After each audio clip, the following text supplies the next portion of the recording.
Edgeway Church. We're your missionaries in Bangkok, Thailand, the Yebyung family.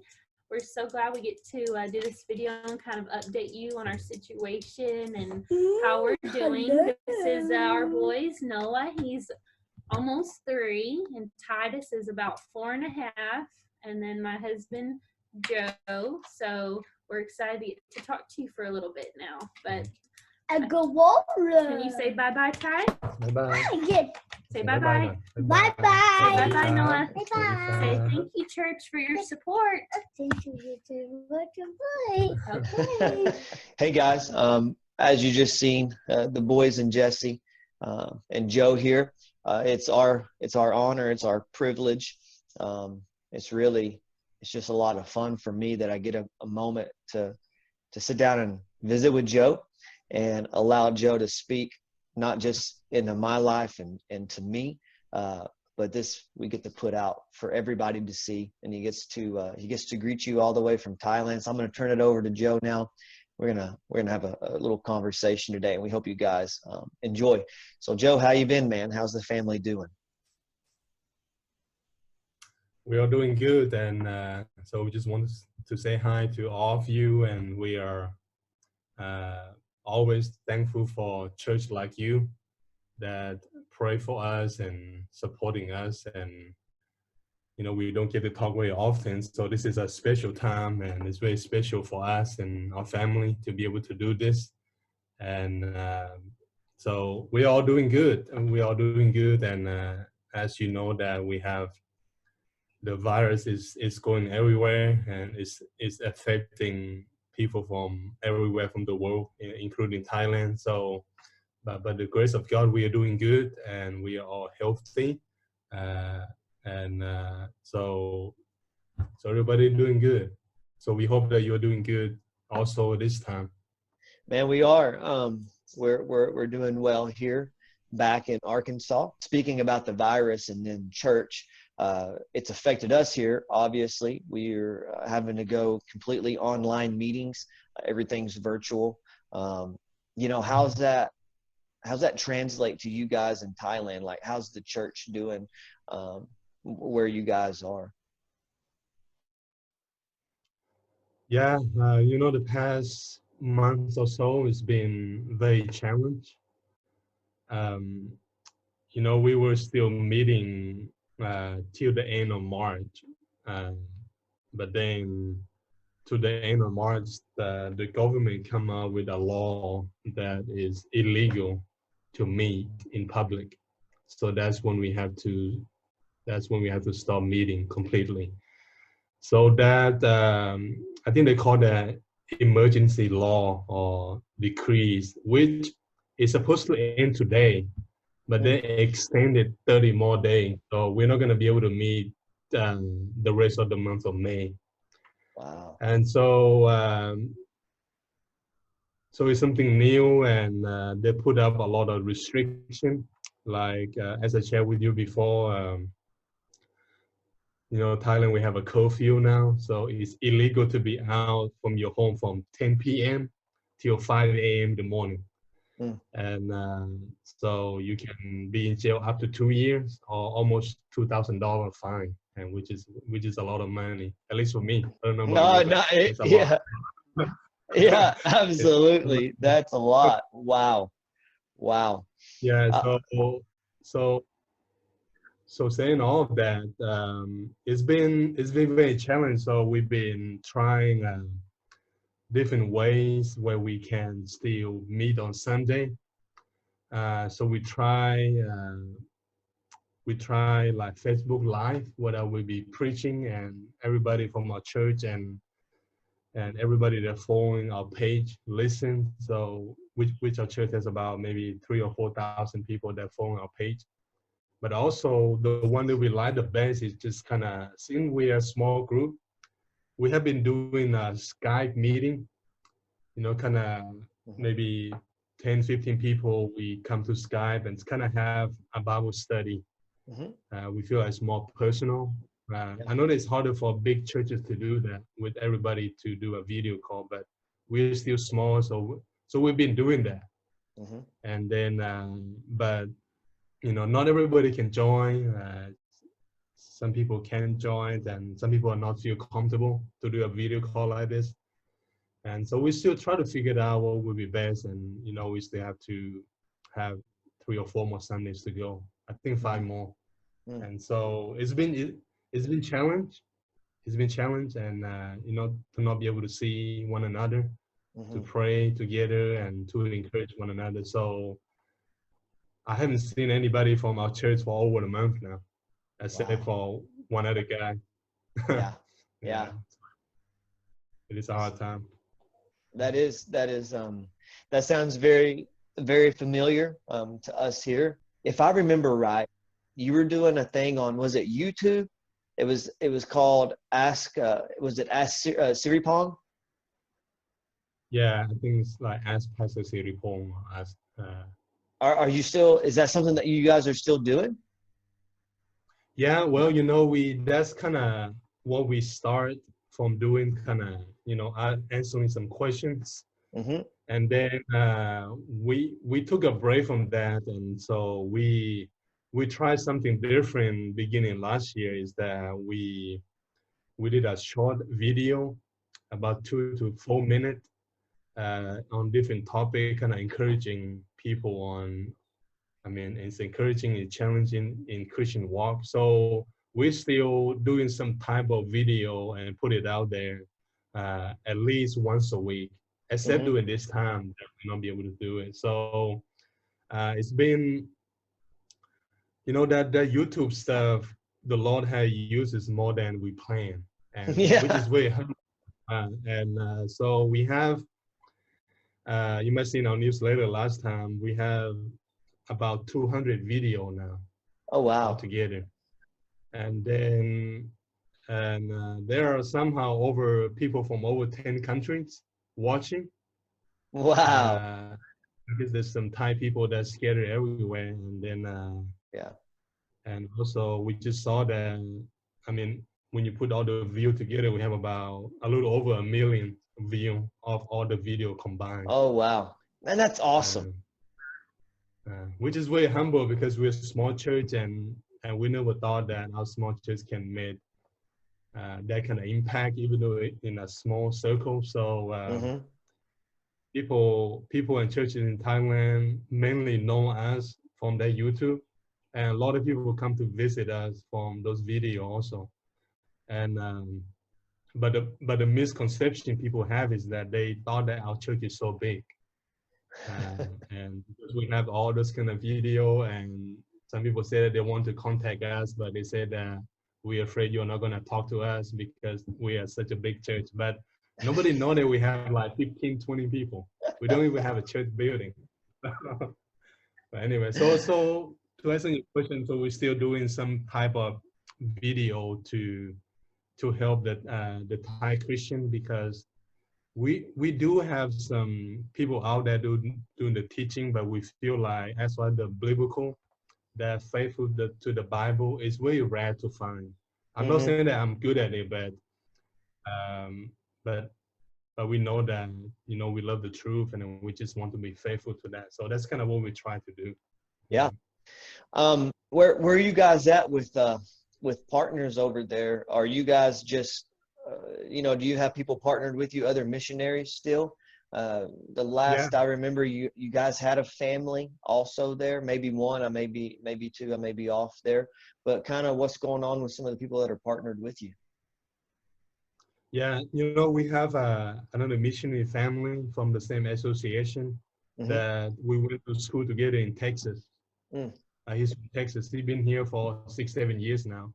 So he's the only guy that I've been seeing recently. So we saw a lot of people come here into Thailand and try to serve, and we saw a lot of people give up because they work alone. They don't have a team. And we can tell you how much we appreciate having a team, physically here, and then like church, like you guys pray for us. So, that means a lot to us. It's kind of, a lot of time we feel alone, like HUA so far away, and we are here. So it's very easy for us to feel like we are doing all this by ourselves. So talking like this, email, and when we hear from people, it reminds us, hey, we're not alone, you know, like having a team here. So that's really encouragement for us also. Last time when you were in, either you had just released your book, like your book had just got printed, or it was just getting printed, but now you have a second book in publication. The second book came out, I think, the beginning of the year, about 4 months ago. Actually, I have a copy here. It's of course it's in Thai. I have no idea what it says, Joe. but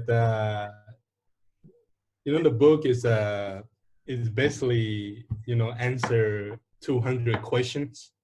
Wow. From biblical perspective, and a lot of questions it's come from the video we start doing. You know, so many common questions, and so I decided to do this. Hopefully, will be a biblical tool for Christian and churches to use, because it's 200 questions. It's about what we believe about church, about relationship, and 200 questions. So it's been out there for 4 months now. So I'm thankful for this. And of course, we have that devotional book that we showed you all before last time. Yeah. And then this one. So I just pray that it will be at least an introduction of all the things that that people might be seeking. Because a lot dealing with what the Bible say, a lot dealing with doctrine, a lot about church, and just Christian life from biblical perspective, especially people who live in a Buddhist country like this. Was this something that you always wanted to do? Write books, produce material like that? Or is that just something that's came kind of like this book came as a byproduct of all the questions that you were answering in the YouTube content and those things, and then you packaged it like this? You know, has this been something you've wanted to do for a while? Well, you know, as I think people who love to read, I'm sure that most people in some point they probably want to do something with writing, you know, in one way. But I know that I want to do it, but I never know that it's gonna happen. You know, there's a lot of things you want to do and you wish you could do, but you never know it's gonna happen. So that's kind of deal. So, but when the time comes, and it's not that I want to do, but I think the need is probably more push me to do this more than anything else. You know, seeing like, for example, if I live in America, I mean, you could disagree, but I can't think of anything to write in English, because you guys have everything in every book, and it's all, you guys have a bunch. But in Thailand we have limited, and so we know that people need it. And so this kind of push it, and I'm not a good writer or anything, but I know the truth that I want to say, and so this kind of pushed me to do it. So it's kind of, I think, by the grace of God, and it's nothing about me. Due to the coronavirus, is that we find ourselves in a lot of isolation, a lot of having to be, you know, stay at home and stay out of contact with people. So I was just wondering if you had some words of encouragement maybe for somebody in that situation. Yeah. Well, for our situation, I mean, as you say, it's very limited here what we can do, and so I think one is that give us more reason to stay connected with people from our church. You know, usually we see every Sunday, so we feel like, hey, we're gonna see them on Sunday. We just talk to them, but now it kind of give them more reason to check on them, like intentionally, and talk to them. And second, we'll be able to use this time to encourage and challenge their walk with God more than any other situation. So we told them that it's very easy to follow God when everything is good and beautiful. But this kind of time, a lot of people lose their job, a lot of people are struggling with health. And I think I told them that this is a true test of your faith. If you really love Him want to follow him. Because when life is good, worshiping God is very easy. But this kind of time, if you can worship God this kind of time, it's gonna be one taste of it. And another good thing that come out from this is that maybe personally, probably one is that to be able to see family more often, see them more often. Just spend time with them. It's not related to ministry, but so it's being able to help Jessie more with some of the stuff and with the boys. Yeah, she might disagree with it, but I'm trying. I'm trying to help. And another thing is that, so we've been using this time, like maybe last week we wrote an article to encourage Thai Christian at this time also. I think I wrote something like 19 thoughts from COVID-19 or something like that, to encourage how to have biblical perspective in this kind of challenge time. And also this kind of situation opened the door for me to talk to a lot of people that are not Christians also.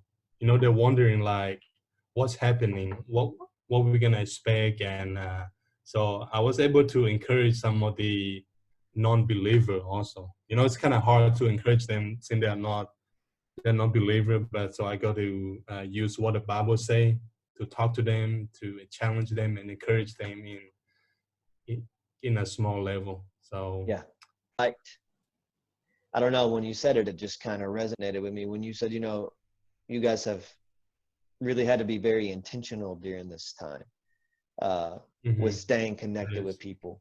Like you said, it's when you go, I'll see them next week. Oh, I'll see them next Sunday. And it becomes a habit of seeing them. And then all of a sudden that relationship is severed due to this. Like you said, that intentionality and really just caring for people, right? Like really just caring, really checking in on them and seeing how they're doing.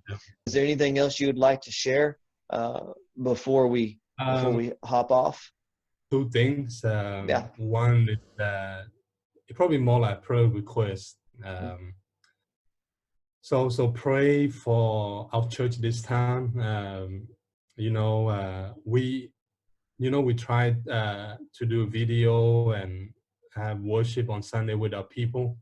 So as a pastor, my main concern is their spiritual walk with God. And it's been my challenge, and it's been heartbreaking at the same time to try to, push everybody lovingly for them to seek the Lord and for them to come worship with us on Sunday. And, so just pray that, God will sustain everybody's faith during this time, which is my concern for all of them. And just pray that God will help our church and your church to get through this time. And, to begin with, a lot of people have reason to not come to church. Now they have more reasons now. So with all this going on, so we just try to encourage them, to stay strong in the faith and try to involve with our worship and things like that. But sometimes some people tend to not very exciting about that kind of stuff. But as me as the pastor, this is what I do, this is what I love. So it's probably harder for me than anybody else to try to keep everybody move forward. Right. So that could be one thing. So pray for that. Pray for me and pray for everybody that we will stay strong in faith during this time. And another thing that you can pray. I know that we're kind of running out of time. Oh, you're good. Since I have some time, so I've been working. I've been working on another project, kind of a little small project. It's a book. I have a manuscript in here. So kind of another side project, and I have a little more free time during this time. So I've been working on summarizing the Old Testament story from creation till Malachi. you know, a lot of people have a problem reading Old Testament because so much in it, and you can get lost very easily. But it's one grand story from Genesis to Revelation. But I did this till Malachi, so my goal is that to summarize the story in maybe in 1 hour read. So so that's what I've been working on, and it's very close to done. It's gonna be a small project, maybe like 50, 60 pages, like small book. And so when my goal is that when people finish this book, they know the grand story of the Old Testament, and probably give them great appreciation when they go back and read the Old Testament, the whole story. So it's kind of what I've been working on, and it might be done in the next few months, Lord willing. So so that's kind of what I've been working on right now. I just kind of help people to understand the Old Testament better. Absolutely, man. So, We will we'll be praying for those two things specifically. We'll be praying that for the church, for yourself, like you said, as you lead in this time, as you pastor, as you shepherd in this time, and then for this this little side project for this that you're trying to get done, man. We'll be praying that all those things go seamless, and then, like always, that the Lord will, man, He'll use you. He'll leverage what you're doing, your efforts, and you know, like you said, that He'll get the glory for it, and that everybody will know that it's about Him, and you know, and that it'll bring people, tie people closer to the Lord. Y'all's passion for the gospel and to reach the lost always comes through, and it challenges us here to continue to do that here, and for those things, and we'll be praying for you guys. Thank you. We pray for you guys also. Yeah. Oh, I know. And honestly, from the bottom of our hearts, man, we love you guys. We believe in you guys. We believe in what you're doing. We're encouraged by you, and we're challenged. Like I said, honestly, I always leave these conversations challenged by you and by our other missionaries because of your heart for people and for the gospel, and it just always comes through, and I love it, and we love you guys. I just want to say thank you for your time and your prayer for us, and so this means a lot to us. And you know, as I say, talking to somebody like you and your church, it reminds us that we are not alone. And that's it might sound simple, but for people who live in a Buddhist country, like nobody agree with what I'm doing, it means a lot. So so I just want to say thank you, and that we are very thankful for you and for your church and everything you are doing throughout the world.